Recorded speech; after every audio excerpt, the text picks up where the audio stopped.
आदाब नाजरीन, मैं अकोला महाराष्ट्र से डॉक्टर रेहान खान। आज हम शनाख्त करेंगे जंगली मूंग की बेल की। ये खुदरा तौर पर हमारे यहाँ मुख्तलिफ इलाकों में पैदा होती है, यानी जंगलों में और खेतों में ये देखी जा सकती है। और फैसियोलस ट्राइलोबस इसका लातीनी नाम है। ट्राइलोबस क्यों रखा गया है, उसकी वजह तस्मिया ये है कि इसके जो पत्ते होते हैं वो 3 लोब में यानी 3 लख्तों में मुनक़सिम होते हैं। तो ये देखिए इसके पत्ते और उनकी जो मराहिल है मुख्तलिफ, उनका भी आप अंदाजा लगाइए। इस किस्म से ये जमीन पर मफरूश होती है। इसकी जसामत का भी आप अंदाजा लगाइए। मैंने पैमाइश पट्टी रख दी है, लिहाजा आप बआसानी इसकी साख्त का और इसकी जसामत का अंदाजा लगा सकते हैं। ऐसा माना जाता है कि इसी किस्म के बेल से फिर वो अनाज पैदा हुए, वो अनाज बने जो हम ग़िज़ान इस्तेमाल करते हैं। तो ये देखिए किस किस्म से इस बेल की उसत होगी, आप उसका भी जायजा लीजिए और इसके अफ़ाल व ख़वास भी समझते चलिए। ये मुग़ल्लिज़ मनी मानी जाती है और मुक़व्वी बसर मानी जाती है। और ये देखिए इस किस्म का इसका फूल होता है जो कि पीले रंग का है। तो इस किस्म से सिरों पर ये लगता है और इसकी जसामत और इसकी खूबसूरती का भी आप अंदाजा लगाइए। तकरीबन मूंग के फूल की तरह ही जंगली मूंग का फूल भी होता है, जो कि आपको नजर आ रहा होगा। और ये देखिए इस किस्म से चारों जावियों से आप इसे देखने की कोशिश कीजिए। और फिर ये जो है फल्ली में तब्दील होता है, जो कि तकरीबन जो हमारे ग़िज़ान मूंग इस्तेमाल होती है उसी की तरह होता है। तो ये देखिए इसकी जसामत का भी अंदाजा लगाइए। पैमाइश पट्टी की बिना पर तकरीबन 1.5 से 2 सेंटीमीटर चौड़ाई है इस फूल की। लेगुमिनेसी फैमिली से ताल्लुक रखने वाला ये पौधा है। और ये देखिए इसमें ये मखसूस किस्म की साख्त होती है जिसकी बिना पर हम इसकी शनाख्त बासानी कर सकते हैं। तो ये इसकी मुतफरिक शनाख्त हुई। तो ये देखिए एक पत्ते नुमा साख्त इसकी शाखों के सिरों पर होती है। तो ये देखिए इसी साख्त से फिर इसकी मुख्तलिफ शाखें निकलती है और उन्हीं पर फिर पत्ते वगैरह लगते हैं। तो ये देखिए मखसूस किस्म की पत्ते नुमा ये साख्त, और उसके ऊपर एक निशान भी है और पुष्ट की जानिब से भी एक पत्ते नुमा साख्त है जिसके ऊपर निशान नहीं होता, जो कि आपको नजर आ रहा होगा। और चूंकि इस बारीकी से हमें इस बेल को देखना चाहिए, यही इसकी शनाख्त में हमारी काफी मदद करती है। और इसके पत्ते और मुख्तलिफ हिस्से और वो मखसूस साख्त आपको नजर आ रही होगी।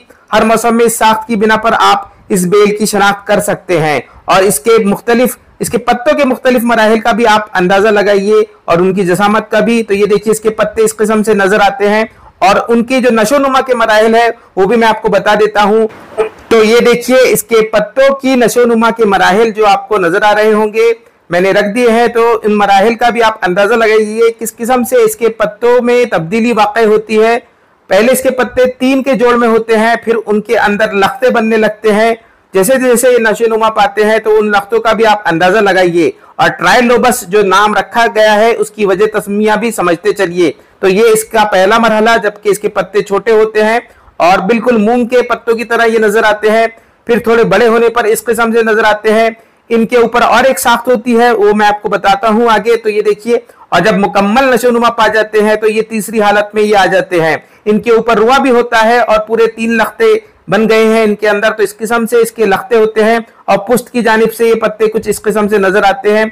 और एक पत्ता जिसकी जसामत इस किस्म से होती है, ये देखिए इसकी जसामत का भी आप अंदाजा लगाइए। और इन पत्तों पे किस किस्म से रुआ होता है वो भी देखिए। मंतक के एतबार से इसके मिजाज का अगर हमको तयन करना हो तो फिर चूंकि इनमें एक नरमी है, मुलायमपन है, इसलिए इनमें एक किस्म की रुतूबत है।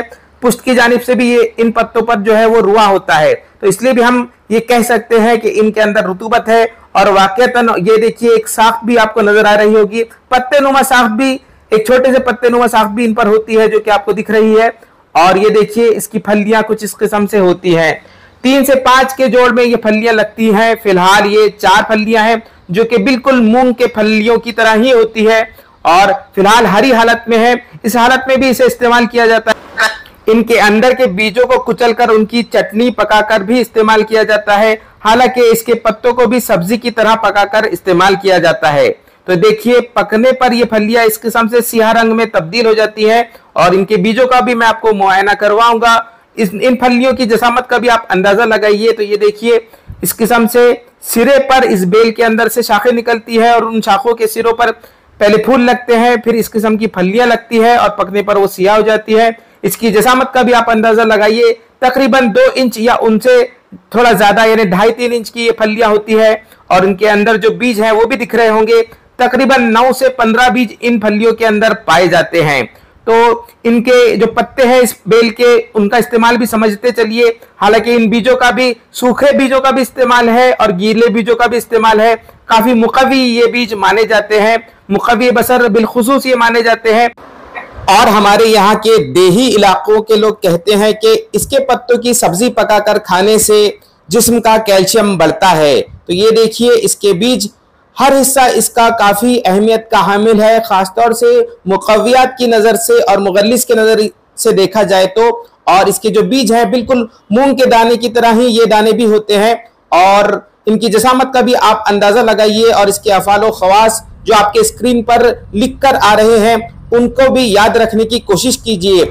मज़ीद इसके इस्तेमालात में यह है कि इसके पत्तों को कुचल कर पेशानी पर लगाने से, लेप करने से सरदर्द रफा होता है और सुकून मिलता है, यानी इसके पत्ते मुसक्किन का भी काम करते हैं। तो ये थी जंगली मूंग की बेल और उसके मुख्तलिफ हिस्से। खुदा हाफिज।